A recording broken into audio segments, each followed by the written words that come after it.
Not a whole lot of videos been dropped lately. Been pretty busy traveling. Back up at the cabin here working on some windows. As you can see here, got a couple more left to do. And obviously the floor has not been completed yet, so that was the focus of this past week.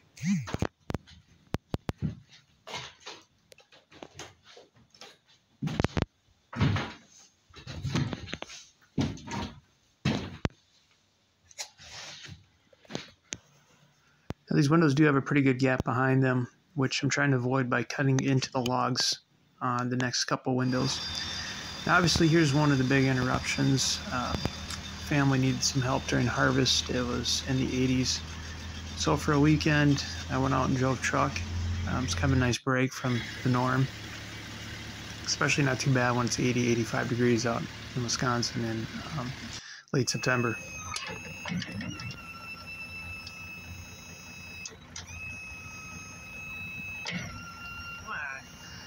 Each one of the dump trucks equipped with multiple hydraulics. This one opens up the side door, so I can travel up next to the loader, switch trucks, and drive it to the next storage facility.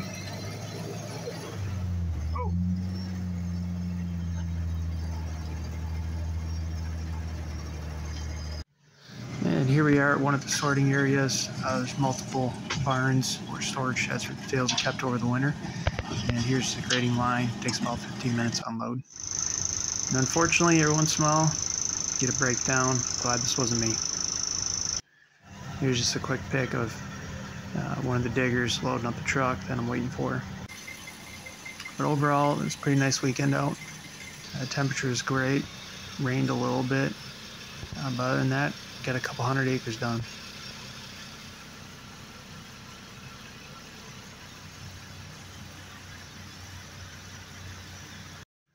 And as always, here we are back at the neighbor's farm. Daughter constantly wants to see the horses. Here's one of the horses that she wants to use in the fair next year. That's pretty good. This guy's a probably 2,000 pound Percheron warm blood. What do you want? What are you doing after me?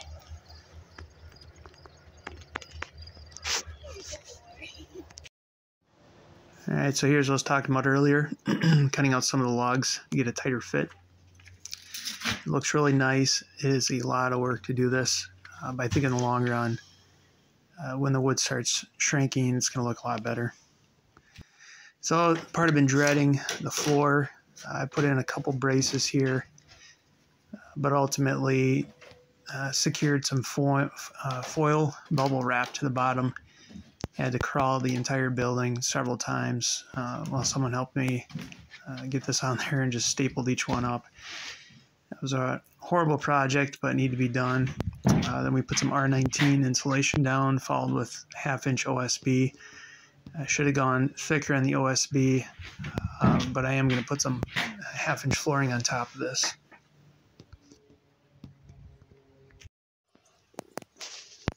There's a quick view underneath. Looks pretty good. Got one side I got to finish up. So the large gaps over the windows, I was trying to figure out what to put in as a filler, and I've got tons of wood from the sawmill. So here I am finishing up a cherry log and sanding it, planing it, grinding it, and then in the end I throw a little bit of oil on top to see what the color looks like.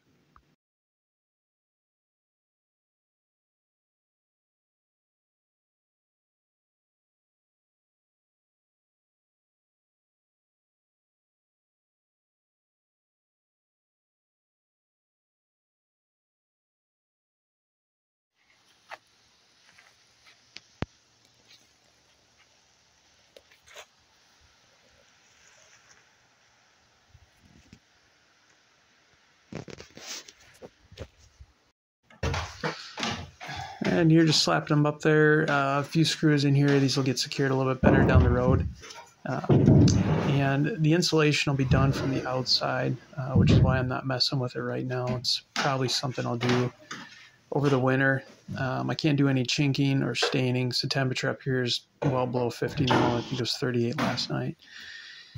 So next section here, you can see the windows are all done. One door is done. The one door I still need to do yet.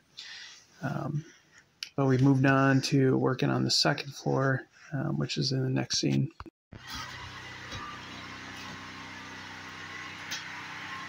So the tongue and groove flooring I made did not work. It sat up here too long, swelled, warped, twisted. So I ran a skill saw down it. Here you are looking down at the floor from the second floor, and just ripped a lip off and turned it into shiplap siding. I've boxed in all the eaves just to keep rodents out, air and temperature. Again, that'll be sealed from the outside when I work on that. But just want to get those closed up, and had some insulation from another project. So this is just R13. Get slapped up there, stapled, and eventually we'll get some car siding or tongue and groove done.